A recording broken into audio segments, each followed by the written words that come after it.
ಎಲ್ಲ ಜನರನ್ನು ಒಗ್ಗೂಡಿಸುವಂಥ ಒಂದು ಸಮ್ಮಿಲನ ಕಾರ್ಯಕ್ರಮ ಅಂತ ಹೇಳ್ಬೋದು. ಒಳ್ಳೆಯ ಹೊಸ ಅಧ್ಯಯನವನ್ನು ಇಡೀ ರಾಜ್ಯದಲ್ಲಿ, ಇಡೀ ಕರ್ನಾಟಕ ರಾಜ್ಯದ ಎಲ್ಲ ಸಂಘಟನೆಗಳು, ಎಲ್ಲ ಬಣಗಳು ಒಂದಾಗಿ ಇವತ್ತು ಕನ್ನಡ ಗಣರಾಜ್ಯೋತ್ಸವ ಅಂತ ಏನು ಮಾಡ್ತಾ ಇದ್ದಾರೆ. ಜೊತೆಗೆ ಹಿರಿಯ ಹೋರಾಟಗಾರರಿಗೆ ಒಂದು ಅಭಿನಂದನೆ ಸಲ್ಲಿಸುವಂಥ ಕೆಲಸ ಒಟ್ಟೊಟ್ಟಿಗೆ ಇವತ್ತು ದಲಿತ ಸಂಘಟನೆಗಳು, ಕನ್ನಡ ಪರ ಸಂಘಟನೆಗಳು, ರೈತ ಪರ ಸಂಘಟನೆಗಳು ಎಲ್ಲ ಒಂದಾಗಿ ಒಗ್ಗಟ್ಟಾಗ್ತಾ ಇರೋದು ನಿಜವಾಗ್ಲೂ ಈ ಒಂದು ಅವಕಾಶ ಕಾದು ನೋಡ್ತಾ ಇದ್ವಿ. ಇದು ತುಂಬ ಒಳ್ಳೆಯ ಸಂದರ್ಭ. ಇದನ್ನು ಶಾಶ್ವತವಾಗಿ ಉಳಿಸುವಂಥ, ಬೆಳೆಸುವಂಥ ಕೆಲಸ ನಾಡು ನುಡಿ ಜಲದ ವಿಚಾರ ಬಂದಾಗ ಯಾವುದೇ ಒಂದು ಸಣ್ಣ ಸಂಘಟನೆ ಆಗಲಿ, ದೊಡ್ಡ ಸಂಘಟನೆಗಳಾಗಲಿ, ಯಾವುದೇ ಒಂದು ಸಂಘಟನೆಗಳಿಗೆ ಸಮಸ್ಯೆ ಅಂತ ಬಂದಾಗ ಎಲ್ಲರೂ ಒಗ್ಗಟ್ಟಾಗಿ ಒಂದು ಎದುರಿಸುವಂಥ, ನ್ಯಾಯ ಕೊಡಿಸುವಂಥ ಒಂದು ಸಂಘಟನೆ ಒಕ್ಕೂಟವನ್ನು ಇವತ್ತು ಏರ್ಪಡಿಸಿದ್ದಾರೆ. ನಿಜವಾಗ್ಲೂ ಖುಷಿಯಾಗಿದೆ. ನಾವೆಲ್ಲರೂ ಇವತ್ತು ಭಾರತೀಯರ ಸೇವಾ ಸಮಿತಿ ಹಾಗೆ ಮೂಲ ನಿವಾಸಿ ಅಂಬೇಡ್ಕರ್ ಸಂಘ, ಹಲವಾರು ಸಂಘಟನೆಗಳು ಒಗ್ಗಟ್ಟಾಗಿ ಈ ಒಂದು ಗಣರಾಜ್ಯೋತ್ಸವಕ್ಕೆ ಬೆಂಬಲ ಕೊಡೋದ್ರ ಮೂಲಕ, ಜೊತೆಗೆ ಈ ಒಂದು ಒಕ್ಕೂಟದಲ್ಲಿ ಸದಾ ನಾವೆಲ್ಲರೂ ಒಗ್ಗಟ್ಟಾಗಿರೋದಕ್ಕೆ ನಾವೆಲ್ಲರೂ ಪಣ ತೊಟ್ಟಿದ್ದೀವಿ. ಸದಾ ಈ ಒಂದು ಹೋರಾಟಗಳಲ್ಲಿ ಆಗಲಿ, ಪ್ರತಿಯೊಂದು ಮುಂದಿನ ದಿನಗಳಲ್ಲಿ ಅವ್ರು ಎಲ್ಲರೂ ಒಗ್ಗಟ್ಟಾಗಿರೋದಕ್ಕೆ ನಾವೆಲ್ಲರೂ ಈ ಒಂದು ತೀರ್ಮಾನ ತಗೊಂಡು ಎಲ್ಲರೂ ಬಂದಿದ್ದೀವಿ. ನಮ್ಮ ನಾಡು ನುಡಿ, ಕನ್ನಡ ನಾಡು ನುಡಿ ಪ್ರಶ್ನೆ ಬಂದಾಗ ನಾವೆಲ್ಲ ಒಂದು ಸಂಘಟನೆ ಯಾವುದೇ ಇರಲಿ, ಒಂದು ಅಣ್ಣ ತಮ್ಮಂದರು ಒಂದು ಕುಟುಂಬ ಇದು. ಎಷ್ಟೇ ನಮ್ಮ ಮನಸ್ಸಲ್ಲಿ ಒಡಕುಗಳಿದ್ರೇನೋ ನಾವು ಒಂದಾಗಿ ಒಂದು ನಾಡಹಬ್ಬವನ್ನು ಮಾಡೋದಕ್ಕೆ ಇವತ್ತು ಒಂದು ಕನ್ನಡ ರಾಜ್ಯೋತ್ಸವವನ್ನು ಅದ್ದೂರಿಯಾಗಿ ಎಲ್ಲ ಕನ್ನಡದ ಒಂದು ಒಗ್ಗೂಡಿ ಕನ್ನಡ ಮನಸ್ಸುಗಳೆಲ್ಲ ಸೇರ್ಕೊಂಡು ಮಾಡ್ತಾಯಿದ್ದಾರೆ. ತುಂಬ ವಿಜೃಂಭಣೆಯಿಂದ ಒಂದು CM ಇದನ್ನು ಉದ್ಘಾಟನೆ ಮಾಡ್ತಾಯಿದ್ದಾರೆ. ನಮ್ಮ ರಾಜ್ಯದ ಮಂತ್ರಿಗಳು, ನಮ್ಮ ರಾಜರು ಆ ಉದ್ಘಾಟನೆಯಲ್ಲಿ ಎಲ್ಲ ಪಾಲ್ಗೊಂಡು ಕನ್ನಡ ನಾಡು ನುಡಿ ಮನಸ್ಸುಗಳೆಲ್ಲ ಭಾಗವಹಿಸೋದಕ್ಕೆ ತುಂಬ ಹೃದಯದ ಒಂದು ಸ್ವಾಗತವನ್ನು ಕೋರ್ತಾ ಇದ್ದಾರೆ. ನಾಡಿನಲ್ಲಿ ಸಾಕಷ್ಟು ಕುಂದುಕೊರತೆಗಳು ಭಾಳಷ್ಟಿದೆ. ಈ ಕನ್ನಡ ಉದ್ಯೋಗಗಳ ವಿಚಾರ ಆಗಿರ್ಬೋದು, ಕನ್ನಡ ಮಕ್ಕಳ ಅನ್ಯಾಯ ಆಗಿರ್ಬೋದು, ಸಾಕಷ್ಟು ವಿಚಾರಗಳಿಗೋಸ್ಕರ ಈಗೊಂದು ಎಲ್ಲ ಸೇರಿ ರಾಜ್ಯಾಧ್ಯಕ್ಷರು ಎಲ್ಲ ಒಗ್ಗಟ್ಟಾಗಿ ಇವತ್ತು ಒಂದು ಒಕ್ಕೂಟ ಮಾಡಿಕೊಂಡು ಗಣರಾಜ್ಯೋತ್ಸವ ಅಂತೇಳಿ ಮಾಡ್ತಾಯಿದ್ವಿ. ಸಾಕಷ್ಟು ಈ ಕಾರ್ಯಕ್ರಮಕ್ಕೆ ನಾಡಿನ ಮುಖ್ಯಮಂತ್ರಿ, ಹೋರಾಟಗಾರರು, ಸಾಹಿತಿಗಳು, ಸ್ವಾಮೀಜಿ, ಮಠಾಧಿಪತಿಗಳು, ಚಲನಚಿತ್ರ ನಟರುಗಳು ಸಾಕಷ್ಟು ಜನ ಬರ್ತಾಯಿದ್ರು ಈ ಕಾರ್ಯಕ್ರಮಕ್ಕೆ. ನಾವೆಲ್ಲ ಮುಂದಿನ ಪೀಳಿಗೆಗೆ ಯುವಕರೆಲ್ಲ ಉಳಿಬೇಕು, ಕನ್ನಡನ ಉಳಿಬೇಕು, ಕರ್ನಾಟಕ ಉಳಿಬೇಕಂದ್ರೆ ನಾವೆಲ್ಲ ಒಗ್ಗೂಡಬೇಕಾಗಿದೆ. ಮುಂದಿನದಲ್ಲಿ ನಾವೆಲ್ಲ ಏನೇ ಅನ್ಯಾಯ ಆದರೆ ನಾವೆಲ್ಲ ಒಗ್ಗಟ್ಟಾಗಿ ಹೋರಾಟ ಮಾಡೋಂಥ ಕೆಲಸಕ್ಕೆ ಈ ಒಂದು ಒಕ್ಕೂಟ ಮಾಡ್ಕೊಂಡಿದ್ದೀವಿ. ಏನು ನಾವು ಒಕ್ಕೂಟ ಸಂಘಟನೆಗಳೆಲ್ಲರೂ ಸೇರ್ತಾ ಇದ್ದೀವಿ. ಇಡೀ ಕರ್ನಾಟಕ ರಾಜ್ಯದಲ್ಲಿ ಇರುವಂಥ ಎಲ್ಲ ಸಂಘಟನೆ, ಚಿಕ್ಕ ಸಂಘಟನೆ, ದೊಡ್ಡ ಸಂಘಟನೆ, ಇವ್ರು ದೊಡ್ಡವರು ಚಿಕ್ಕವರು, ಕೇಲು ಮೀಲು ಅಂದಿರಂಗೆ ಎಲ್ಲ ಒಗ್ಗಟ್ಟಾಗಿ ಸೇರಿ ಇವತ್ತು ಏನು ಈ ರಾಜ್ಯೋತ್ಸವ ಮಾಡ್ತಾಯಿದ್ದೀವಿ. ಇದು ತುಂಬ ಹೆಮ್ಮೆ ಆದಂಥ ನಮ್ಮ ಕನ್ನಡಿಗರಿಗೆ ಹಬ್ಬ ತಂದಿರೋ ಅಂಥದ್ದು. ಇದು ತುಂಬ ದೊಡ್ಡ ಅದ್ಧೂರಿಯಾದ ಹಬ್ಬ. ನಮ್ಮೆಲ್ಲ ಖುಷಿಯಾಗಿ ಎಲ್ಲರೂ ಬಂದಿದ್ದೀವಿ. ಹೆಣ್ಮಕ್ಳು ಮನೆಯಿಂದ ಆಚೆ ಬರೋಕ್ಕೆ ತುಂಬ ಕಷ್ಟ ಇದೆ. ಆದರೆ ಆ ಥರ ಗುರ್ತಿಸಿ ಆಚೆಗೆ ತಗೊಂಡು ಬರೋಕ್ಕೆ ಹೆಣ್ಮಕ್ಳನ್ನ ಸ್ವಲ್ಪ ಸಮಯ ಹಿಡಿತದೆ. ಆ ಸಮಯ ತಗೊಂಡು ನಾವು ಹೆಣ್ಮಕ್ಳು ಎಲ್ಲರೂ ಒಗ್ಗಟ್ಟಾಗಿ ಸೇರಿ ಮುಂದಿನ ದಿನಗಳಲ್ಲಿ ಹೆಣ್ಮಕ್ಳದೇ ಒಂದು ಗಣರಾಜ್ಯೋತ್ಸವ ಮಾಡಬೇಕಂತೇಳಿ ನಾವೆಲ್ಲ ಅಂದ್ಕೊಂಡಿದ್ದೀವಿ. ಮುಂದಿನ ದಿನಗಳಲ್ಲಿ ಮಾಡ್ತೀವಿ. ಇವತ್ತು ನಮ್ಮ ಎಲ್ಲ ಕರ್ನಾಟಕದ ಎಲ್ಲ ಸಂಘಟಕರಿಗೂ ನಮ್ಮ ಈ ಕಾರ್ಯಕ್ರಮಕ್ಕೆ ಬರ್ತಾಯಿದ್ದೀವಿ. ಕನ್ನಡನ ನಾವು ಉಳಿಸ್ಬೇಕು ಅಂತ ನಾವೆಲ್ಲ ತುಂಬ ಹೋರಾಡ್ತಾ ಇದ್ದೀವಿ. ಯಾಕೆಂದರೆ ಕನ್ನಡದವರು ಭಾಳ ಕಡಿಮೆ ಆಗೋಗಿದ್ದಾರೆ. ಈಗ ನಮ್ಮ ಬೆಂಗಳೂರಲ್ಲಂತೂ ಕನ್ನಡದವರು ಕಡಿಮೆ ಆಗೋಗಿದ್ದಾರೆ. ಅದಕ್ಕಾಗಿ ಎಲ್ಲರೂ ಕನ್ನಡ ಮಾತಾಡಬೇಕು, ಪ್ರತಿಯೊಬ್ಬರು ಕನ್ನಡ ಮಾತಾಡಬೇಕು ಅಂತ ನಾವು ಹೋರಾಟ ಮಾಡ್ತಾಯಿದ್ದೀವಿ. ನಮ್ಮ ನಾರಾಯಣಗೌಡರು ಮತ್ತು ಶ್ವೇತಾ ಮೋಹನ್ ಅಂತ ಹೇಳ್ಬಿಟ್ಟು ಅವರು ಕೂಡ ನಮ್ಮ ರಾಷ್ಟ್ರದ ಅಧ್ಯಕ್ಷರು.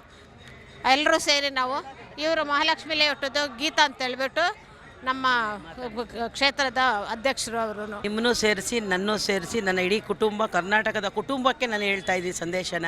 ಇದು ನನ್ನ ಮನೆಯದು ಮಾತ್ರ ಅಲ್ಲ, ಇದು ನನ್ನ ದೇಶ, ನನ್ನ ರಾಜ್ಯ ಅಂತ, ನನ್ನ ನೆಲ ಜಲ ನುಡಿ, ಇದಕ್ಕೆ ನಾವು ಫಸ್ಟು ಒತ್ತು ಕೊಡಬೇಕು ಅಂತ ನಾನೆಲ್ಲರೂ ಕಳಕಳಿ ಮನವಿ ಸಹೋದರ ಸಹೋದರಲ್ಲಿ ಕೇಳ್ತೇನೆ. ಯಾರೋ ಕನ್ನಡ ರಕ್ಷಣಾ ವೇದಿಕೆಯರೋ ಅನ್ನೋ ಭಾವನೆ ಯಾರ ಮನಸ್ಸು ಬರಬಾರ್ದು. ಕನ್ನಡಿಗನಾದವನು ಕನ್ನಡ ಪರ ಹೋರಾಡಬೇಕು. ಎಲ್ಲೂ ಒಂದು ಹಿಂದಿಯವ್ರನ್ನ ನೋಡ್ತಾ ಇದ್ದೀರಾ, ಪ್ರತಿಯೊಬ್ಬರು ಅವ್ರದ್ದೇ ಇದು ಹಾವಳಿಯಾಗಿದೆ. ಈಗ ನಮ್ಮನ್ನ ಒಂದು ಆಟೋದವ್ರಿಗಾಗಲಿ, ಒಂದು ಯಾರಿಗೇ ಆಗಲಿ ಒಂದು ಕೆಟ್ಟದಾಗಿ ನೋಡಿ ಒಂದು ಹೆಣ್ಣು ಮಗಳು ಚಪ್ಪಲಿ ತೊಗೊಂಡು ಹೊಡಿತಾಳೆ ಅಂದರೆ ಎಷ್ಟು ನೋವಾಗುತ್ತಲ್ವ. ಆ ಥರ ರೀತಿ ಎಲ್ಲೇ ಆಗಲಿ ನಮ್ಮ ಕನ್ನಡಂಗಳಿಗೆ ಸೇರಿ ಕನ್ನಡಂ ಬಾಳ್ಗೆ ಅಂತ ನಾವು ಹೋಗಬೇಕಾಗುತ್ತೆ. ನಾವು ಒಟ್ಟಿಗೆ ನಾರಾಯಣಗೌಡರು ಕರ್ನಾಟಕ ರಕ್ಷಣಾ ವೇದಿಕೆಯಿಂದ ಬಂದಿದ್ದೇವೆ. ನಮಗೆ ಬೆನ್ನೆಲುಬು ಎಲ್ಲ ರೀತಿಯ ಸಹಕರಿಸ್ತಾ ಬಂದಿದ್ದಾರೆ. ಕನ್ನಡ ಬಗ್ಗೆ ಇರುವ ಮಹತ್ವ ಮತ್ತು ಕನ್ನಡದ ಅಭಿಮಾನ, ಎಲ್ಲಾದರೂ ಇರು ಎಂತಾದರೂ ಇರು ಎಂದೆಂದಿಗೂ ನೀ ಕನ್ನಡವಾಗಿರು, ಕನ್ನಡವೇ ಸತ್ಯ ಕನ್ನಡವೇ ನಿತ್ಯ, ಜೈ ಕರ್ನಾಟಕ ಮಾತೆ. ನಾರಾಯಣಗೌಡರು ತುಂಬ ಸಂಘಟನೆಯಲ್ಲಿ ಮುಂದಿದ್ದಾರೆ ಅಂತ ನಿಮಗೆಲ್ಲರಿಗೂ ಗೊತ್ತು. ಅವರು ಒಂದು ಕೈ ಹಾಕಿದ್ರೆ ಕೆಲಸನ ಯಾವುದೂ ಬಿಡಲ್ಲ, ನಮಗೆಲ್ಲರಿಗೂ ನ್ಯಾಯ ಒದಗಿಸ್ಕೊಡ್ತಾರೆ. ಕನ್ನಡ ಸಂಘಟನೆಗಳು ಎಲ್ಲ ಒಟ್ಟಾಗಿ ನಮ್ಮ ಸಂಘಟನೆ ಏನು ಕನ್ನಡ ಪರ ಸಂಘಟನೆ ಒಟ್ಟಾಗಿ ಕೆಲಸ ಮಾಡಿದರೆ ನಾವು ಏನು ಬೇಕಾದ್ರೂ ಸಾಧನೆ ಮಾಡ್ಬೋದು ಅಂತ ಒಂದು ಅರಿವಾಗಿದೆ. ಆ ಅರಿವು ಈಗ ಒಂದು ದೊಡ್ಡ ಮಟ್ಟದಲ್ಲಿ ಒಂದು ಉತ್ಸವ ನಡೀತಾ ಇದೆ. ಅದಕ್ಕೆ ಹೇಳ್ಬೇಕಂತ ಹೇಳಿದ್ರೆ ಇದು ಒಂಥರ ಭುವನೇಶ್ವರಿ ಆಶೀರ್ವಾದ ಮಾಡ್ದಂಗೆ, ಚಾಮುಂಡೇಶ್ವರಿ ಆಶೀರ್ವಾದ ಮಾಡಿದ್ದಾರೆ. ಆ ಆಶೀರ್ವಾದ ಯಾವಾಗ ಹಿಂಗೆ ಇರಲಿ, ಮೈಸೂರು ಚಾಮುಂಡೇಶ್ವರಿ ಎಲ್ಲರಿಗೂ ಒಂದು ಆಶೀರ್ವಾದ ಮಾಡಲಿ ಅಂತೇಳಿ, ಎಲ್ಲ ಹಂಗೆ ಒಗ್ಗಟ್ಟಾಗಿರಲಿ ಅಂತೇಳಿ ಈ ಸಂದರ್ಭದಲ್ಲಿ ಜಯ ಕರ್ನಾಟಕದ ರಾಜ್ಯ ಕಾರ್ಯಾಧ್ಯಕ್ಷರು ಮುನ್ಸ್ವಾಮಿ ಮಾತಾಡ್ತಾ ಇದ್ದೀನಿ. ಇದು ನನ್ನ ಅಭಿಪ್ರಾಯ ಹೇಳ್ತೀನಿ. ಈ ಕನ್ನಡಕ್ಕೆ, ಕನ್ನಡಿಗರಿಗೆ ತುಂಬ ಅನ್ಯಾಯ ಆಗ್ತಾಯಿದೆ. ಕರ್ನಾಟಕಕ್ಕೆ ತುಂಬ ಅನ್ಯಾಯ ಆಗ್ತಾಯಿದೆ. ಹಿಂದಿ ಹೇರಿಕೆ ಆಗ್ತಾಯಿದೆ. ಕನ್ನಡ ಎರಡನೇ ದರ್ಜೆ ಭಾಷೆ ಆಗಿದೆ ನಮ್ಮ ವಾಸ್ತವವಾಗಿ. ಇದು ಕನ್ನಡ ಭಾರತೀಯರು ಅಂದರೆ ಕನ್ನಡಿಗರು ಭಾರತೀಯರೇ ಆದರೂ ಕೂಡ ಎರಡನೇ ದರ್ಜೆ ಪ್ರಜೆಗಳಾಗಿದ್ದಾರೆ. ಇದು ವಾಸ್ತವ. ಈಗ ಇದು ಎಲ್ಲರಿಗೂ ಬಹಳ ಜನಕ್ಕೆ ತುಂಬ ನೋವಿದೆ. ಇದು ಸರಿ ಇಲ್ಲ ಅಂತ ಅನಿಸುತ್ತೆ. ಆದರೆ ಅವರವರು ಚಿಕ್ಕದಾಗಿ ಶುರು ಮಾಡಿದ್ದಾರೆ. ಈಗ ಎಲ್ಲರೂ ಒಟ್ಟಿಗೆ ಸೇರಿದರೆ ನಾವು ಬದಲಾವಣೆ ತರೋದಕ್ಕೆ ಅನುಕೂಲ ಆಗುತ್ತೆ. ಒಟ್ಟಿಗೆ ಸೇರದೆ ಹೋದರೆ ನಾವು ಬದಲಾವಣೆ ತರೋದಕ್ಕೆ ಆಗೋದಿಲ್ಲ. ಸೊ ಇದು ಒಂದು ಒಳ್ಳೆ ಹೆಜ್ಜೆ. ಇವಾಗ ನೋಡಿ, ಏನು ಅನ್ಯಾಯಗಳು ಅಂದರೆ ಏನು ಅನ್ಯಾಯ ಅಂತ ಹೇಳ್ತೀನಿ ನೋಡಿ. ಬಹಳ ನೋವಾಗುವಂಥ ವಿಷಯಗಳು. ನೀವು ಕರ್ನಾಟಕದಲ್ಲಿ ಎಲ್ಲೇ ಬ್ಯಾಂಕ್ಗಳಿಗೆ ಹೋದರೆ ಅಲ್ಲಿ ಮ್ಯಾನೇಜರ್ ಸಾಮಾನ್ಯ ಹಿಂದಿಯವರು. ಯಾಕ್ರಿ ಅಂದರೆ ಭಾಳ ಜನಕ್ಕೆ ಗೊತ್ತಿಲ್ಲ ಯಾಕೆ ಅಂತ ಹೇಳಿ. ಅದಕ್ಕೆ ರಿಕ್ರೂಟ್ಮೆಂಟ್ ಹಿಂದಿಯಲ್ಲಿ ಮತ್ತು ಇಂಗ್ಲೀಷಲ್ಲಿ ಮಾಡ್ತಾರೆ. ಕರ್ನಾಟಕದಲ್ಲೇ ಕೆಲಸ ಮಾಡಬೇಕಾದ್ರೂ ಕೂಡ ಅವ್ರಿಗೆ ರಿಕ್ರೂಟ್ಮೆಂಟ್ ಹಿಂದಿಯಲ್ಲಿ ಇಂಗ್ಲೀಷಲ್ಲಿ ಮಾಡ್ತಾರೆ. ಸೊ ಹಿಂದಿಯವರು ಅವರ ಪ್ರಾದೇಶಿಕ ಭಾಷೆಯಲ್ಲಿ ಹಿಂದಿ ಪ್ರದೇಶದಲ್ಲಿ ಆ ಪರೀಕ್ಷೆ ತೊಗೊಂಡು ಸೆಲೆಕ್ಟ್ ಆಗಿ ಇಲ್ಲಿಗೆ ಮ್ಯಾನೇಜರಾಗಿ ಬರ್ತಾರೆ. ಅವ್ರ ಕೈ ಕೆಳಗೆ ನಾವು ಕಸ ಗುಡಿಸ್ಕೊಳ್ಳೋದು, ಗುಮಾಸ್ತರ ಕೆಲಸ ಮಾಡೋದು, ಇಷ್ಟಕ್ಕೆ ಸೀಮಿತವಾಗಿರ್ತೀವಿ. ಇದು ತುಂಬ ಅನ್ಯಾಯ ಅಲ್ವಾ, ತುಂಬ ನೋವಿನ ವಿಷಯ ಅಲ್ವಾ? ಕನ್ನಡಿಗರು ಬ್ಯಾಂಕ್ ಮ್ಯಾನೇಜರಾಗಿ ಕೆಲಸ ಮಾಡೋಕ್ಕೆ ಲಾಯಕ್ಕಿಲ್ವಾ? ಅಷ್ಟೇ ಅಲ್ಲ, ನೀವು ಬೆಂಗಳೂರು ಏರ್ಪೋರ್ಟ್ ಒಳಗೆ ಯಾರಾದರೂ ಹೋಗಿರ್ತೀರಿ, ಒಂದಿನ ಹೋಗಿರ್ತೀರಿ ಅಥವಾ ಹೋಗ್ತೀರಿ. ಒಳಗಡೆ 1000ಕ್ಕೂ ಹೆಚ್ಚು ಜನ ರಕ್ಷಣಾ ಸಿಬ್ಬಂದಿ ಇದ್ದಾರೆ, ಸೆಕ್ಯೂರಿಟಿ ಸ್ಟಾಫ್ ಎಲ್ಲ ಹಿಂದಿಯವರು. ಯಾತಕ್ಕೆ? ಅದಕ್ಕೆ ರಿಕ್ರೂಟ್ಮೆಂಟ್ ಹಿಂದಿಯಲ್ಲಿ ಮತ್ತು ಇಂಗ್ಲೀಷಲ್ಲಿ ನಡೆಯುತ್ತೆ. ನಮ್ಮದೇ ರಾಜ್ಯದಲ್ಲಿ ನಾವು ಸೆಕ್ಯೂರಿಟಿ ಕೆಲಸ ಮಾಡೋಕ್ಕೂ ಲಾಯಕ್ಕಿಲ್ವ? ಎಷ್ಟು ನೋವಿನ ವಿಷಯ ಇದು ಈ ಥರ ಅನ್ಯಾಯ. ಅಷ್ಟೇ ಅಲ್ಲ, ಇವಾಗ ನೋಡಿ, ನಮ್ಮ ರಾಜ್ಯದಲ್ಲಿ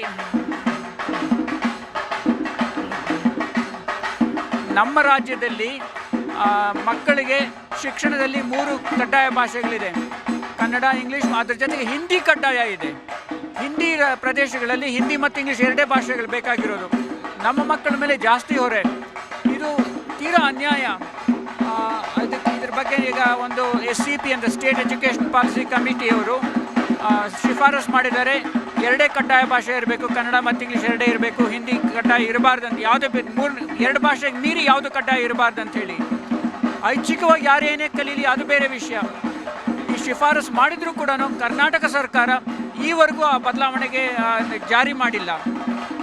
ಇದು ಅಷ್ಟೇ ಅಲ್ಲ, ತುಂಬ ನೋಡಿ, UPSC ಪರೀಕ್ಷೆ ಅಂದರೆ ಎಲ್ಲ ಒಕ್ಕೂಟ ಸರ್ಕಾರದ ಎಲ್ಲ ಉದ್ಯೋಗಗಳಿಗೂ ನೇಮಕ ಆಗೋದು UPSC ಪರೀಕ್ಷೆ, ಉನ್ನತ ಹುದ್ದೆಗಳಿಗೆ. ಆಮೇಲೆ SSC ಪರೀಕ್ಷೆ ಅಂತ ಇದೆ, ಸ್ಟಾಫ್ ಸೆಲೆಕ್ಷನ್ ಕಮಿಟಿ ಅಂತ. ಅಂದರೆ ಉನ್ನತ ಒಕ್ಕೂಟ ಸರ್ಕಾರ ನೇಮಕ ಮಾಡೋ ಎಲ್ಲ ಮಿಡಲ್ ಲೆವೆಲ್, ಲೋವರ್ ಲೆವೆಲ್ ಹುದ್ದೆಗಳಿಗೂ ಕೂಡ ಅದಕ್ಕೆ SSC ಪರೀಕ್ಷೆ ಮಾಡ್ತಾರೆ. ಅದೆಲ್ಲನೂ ಹೆಚ್ಚುವರಿ ಅಥವಾ ಪೂರ್ಣವಾಗಿ ಹಿಂದಿ ಮತ್ತು ಇಂಗ್ಲೀಷಲ್ಲಿ ಮಾಡ್ತಾರೆ. ನಮ್ಮ ಜನಕ್ಕೆ ಎಷ್ಟು ಉದ್ಯೋಗದ ವಂಚನೆ ಆಗ್ತಾ ಇದೆ, ಎಷ್ಟು ಅವಮಾನ ಮಾಡ್ತಾ ಇದ್ದಾರೆ. ಈಗ ಬ್ಯಾಂಕ್ಗಳಿಗೆ ಹೋದರೆ ಒಂದು ಸಾಧಾರಣ ವ್ಯಕ್ತಿ ನಮ್ಮ ಭಾಷೆಯಲ್ಲಿ ಮ್ಯಾನೇಜರ್ ಜೊತೆ ಡೈರೆಕ್ಟಾಗಿ ಮಾತಾಡೋಕ್ಕಾಗೋದಿಲ್ಲ. ಇದು ತುಂಬ ಅನ್ಯಾಯ ಆಗ್ತಾಯಿದೆ. ಇದೆಲ್ಲ ಸರಿ ಹೋಗಬೇಕು. ಒಂದು ಪ್ರಶ್ನೆ ಕೇಳಿದ್ರೆ ಯಾತಕ್ಕೆ ಈ ಥರ ಆಗ್ತಾ ಇದೆ ಅಂತಂದರೆ ಒಂದು ಅರ್ಥ ಆಗುತ್ತೆ ನೋಡಿ. ಇಲ್ಲಿ ನಮ್ಮ ಒಕ್ಕೂಟ ಸರ್ಕಾರ ನಡೆಸ್ತಾ ಇರೋರು ಎಲ್ಲ ಹಿಂದಿ ಕೇಂದ್ರಿತ ಪಕ್ಷಗಳವರು, ಕಾಂಗ್ರೆಸ್ ಮತ್ತು BJP. ಕಾಂಗ್ರೆಸ್ ಅವರು 78 ವರ್ಷದಿಂದ ಹಿಂದಿ ಹೇರಿಕೆ ಮಾಡ್ಕೊಂಡು ಬರ್ತಾ ಇದ್ದಾರೆ. BJP ಅವರು ಅದನ್ನೇ ರಾಕೆಟ್ ವೇಗದಲ್ಲಿ 12 ವರ್ಷಗಳಿಂದ ಮಾಡ್ಕೊಂಡು ಬರ್ತಾ ಇದ್ದಾರೆ. ಅವರಿಗೆ ಈ ಭಾಷಾ ತಾರತಮ್ಯದಿಂದ, ಈ ಅನ್ಯಾಯದಿಂದ ಆಗ್ತಿರೋ ನೋವುಗಳು ಅವ್ರಿಗೆ ಅರ್ಥ ಆಗೋದಿಲ್ಲ. ಕರ್ನಾಟಕ ಸರ್ಕಾರದಲ್ಲೂ ಕೂಡ ಕನ್ನಡದವರೇ ಆದರೂ ಕೂಡ, ಕರ್ನಾಟಕದವರೇ ಆದರೂ ಕೂಡ ಅವರ ಹಿಂದಿ ನಾಯಕರ ಒತ್ತಡಕ್ಕೆ ಮಣಿದು ಇಲ್ಲಿ 3 ಭಾಷೆ ಹಾಕೋದು. ಇವರು ಈ ಅನ್ಯಾಯಗಳ ವಿರುದ್ಧ ಏನು ಮಾತಾಡ್ತಾ ಇಲ್ಲ, ಏನು ಕ್ರಮ ತಗೋತಾ ಇಲ್ಲ. ಸೊ ನಮಗೆ ಈ ಎಲ್ಲ ವಿಷಯಗಳ ನ್ಯಾಯ ಬೇಕಾದರೆ ಕರ್ನಾಟಕ ಕೇಂದ್ರಿತ, ಕನ್ನಡ ಕೇಂದ್ರಿತ ರಾಜಕೀಯ ಶಕ್ತಿಗಳ ಇದ್ದರೆ ಮಾತ್ರ ಸಾಧ್ಯ. ನಾವು ಹಿಂದಿ ಕೇಂದ್ರಿತ ಪಕ್ಷಗಳು, ಹಿಂದಿ ಕೇಂದ್ರಿತ ರಾಜಕೀಯ ಶಕ್ತಿಗಳಿಂದ ನಮಗೆ ಈ ನ್ಯಾಯ ಪಡೆಯೋದಕ್ಕೆ ಸಾಧ್ಯ ಇಲ್ಲ. ಅವ್ರು ನಮಗೆ ನ್ಯಾಯಕ್ಕೆ ನಿಲ್ಲೋದಿಲ್ಲ. ಇದು ವಾಸ್ತವ ಆಗ್ತಿರೋದು. ಇದು ಜನರಲ್ಲಿ ಅರಿವು ಮೂಡಬೇಕು, ಬದಲಾವಣೆ ತರಬೇಕು. We are not second class Indians, we are not going to be. De facto we are at this time, but we cannot accept it. ನಾವು we are all first class Indians. ಈ ತಾರತಮ್ಯ, ಈ ಅನ್ಯಾಯ ನಿಲ್ಲಬೇಕು. ದೇಶ ದೇಶ ಅಂದರೆ ಹಿಂದಿ, ದೇಶ ಪ್ರೇಮ ಅಂದರೆ ಹಿಂದಿ, ಹಿಂದಿ ಅಂದರೆ ದೇಶ ಪ್ರೇಮ ಅಂತ ಇವರು ನಮಗೆ ಒಂದು ಭಾವನೆ ಮೂಡಿಸಿದ್ದಾರೆ. ನಮಗೆ ಸ್ವಾತಂತ್ರ್ಯ ಬಂದಾಗಿಂದ ಹಾಗೆ ಮಾಡಿದ್ದಾರೆ ನೋಡಿ. ನನಗೆ 73 ವರ್ಷ. ನಾನು ಸಣ್ಣವನಾಗಿ ಸ್ಕೂಲಿಗೆ ಹೋಗ್ತಾ ಇದ್ದಾಗ ಅಲ್ಲೂ ನಮಗೆ ನಮ್ಮ ರಾಷ್ಟ್ರಭಾಷೆ ಹಿಂದಿ ಅಂತ ಸುಳ್ಳು ಹೇಳಿದ್ದಾರೆ, ಕಳಿಸಿದ್ದಾರೆ. ಇವಾಗಲೂ ಕೂಡ ನಮ್ಮ ಮಕ್ಕಳಿಗೆ ರಾಷ್ಟ್ರಭಾಷೆ ಹಿಂದಿ ಅಂತ ಕಲಿಸ್ತಾ ಇದ್ದಾರೆ ಶಾಲೆಗಳಲ್ಲಿ. ನಮಗೆ ಇದು ಅನ್ಯಾಯ, ತುಂಬ ಅನ್ಯಾಯ. ನಮಗೆ ಇದು ಒಪ್ಕೊಳ್ಳೋಕ್ಕೆ ಸಾಧ್ಯ ಇಲ್ಲ, ಒಪ್ಕೋಬಾರ್ದು. ನಮ್ಮ ದೇಶ ಮುಂದುವರಿಯುತ್ತೆ ಅಂತ ನಮ್ಮ ದೇಶದ ಪ್ರಜೆಗಳೆಲ್ಲನೂ ಮುಂದುವರಿಬೇಕು. ನಾವು ನಮ್ಮ ದೇಶದ ಪ್ರಜೆಗಳೇ, ನಾವು ಭಾರತೀಯರೇ, ನಾವು 2ನೇ ದರ್ಜೆಯವರಲ್ಲ. ನಮ್ಮ ದೇಶ ಮುಂದುವರಿಬೇಕಾದ್ರೆ ನಾವೆಲ್ಲರೂ ಮುಂದುವರಿಬೇಕು. ಅದಕ್ಕೆ ನ್ಯಾಯ ಬೇಕು. ಈ ನ್ಯಾಯ ತರೋಣ. ಜನರಲ್ಲಿ ನನ್ನ ಬೇಡಿಕೆ ಏನಪ್ಪ ಅಂತ ದಯವಿಟ್ಟು ಅರ್ಥ ಮಾಡ್ಕೊಳ್ಳಿ. ಈಗ ಆಗ್ತಾ ಇರೋ ಸಮಸ್ಯೆ, ಆಗಿರೋ ಸಮಸ್ಯೆ, ಇದನ್ನು ಪೂರ್ಣವಾಗಿ ಸರಿ ಮಾಡಬೇಕು. ಇನ್ನೂ ಒಂದು, ಈಗ ಈ ಇತ್ತೀಚೆಗೆ ಸಮಸ್ಯೆ, ಭಾಳ ದೊಡ್ಡ ಸಮಸ್ಯೆ, ನಮ್ಮ ಒಕ್ಕೂಟ ಸರ್ಕಾರ ಈಗ ಅಧಿಕಾರದಲ್ಲಿರೋರು ಎಲ್ಲ ಅಧಿಕಾರಗಳನ್ನ ಕೇಂದ್ರೀಕರಣ ಮಾಡ್ಕೋತಾ ಇದ್ದಾರೆ. ಅದರ ಭಾಗವಾಗಿ ನಮಗೆ ಶೋಷಣೆ ಮಾಡ್ತಾ ಇದ್ದಾರೆ. ಇದು ತಪ್ಪು, ಇದು ಸರಿ ಹೋಗಬೇಕು. ಪ್ರಜಾಪ್ರಭುತ್ವ ಅಂದರೆ ಮ್ಯಾಕ್ಸಿಮಮ್ ಪಾಸಿಬಲ್ ಡಿಸೆಂಟ್ರಲೈಸೇಷನ್, ಅತ್ಯಂತ ಎಷ್ಟು ಗರಿಷ್ಠ ಮಟ್ಟ ವಿಕೇಂದ್ರೀಕರಣ ಸಾಧ್ಯನೋ ಅಷ್ಟು ಮಾಡಬೇಕು.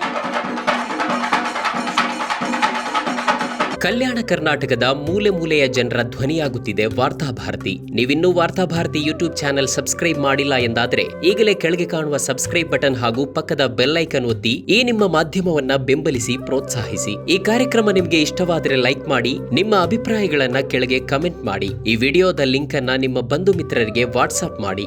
ನೀವು ಹೀಗೆ ಮಾಡಿದಾಗ ನಿಮ್ಮ ಸಮಸ್ಯೆಗಳ ಈ ವಿಡಿಯೋ ಮತ್ತಷ್ಟು ಜನರಿಗೆ ತಲುಪಲಿದೆ. ಧನ್ಯವಾದಗಳು.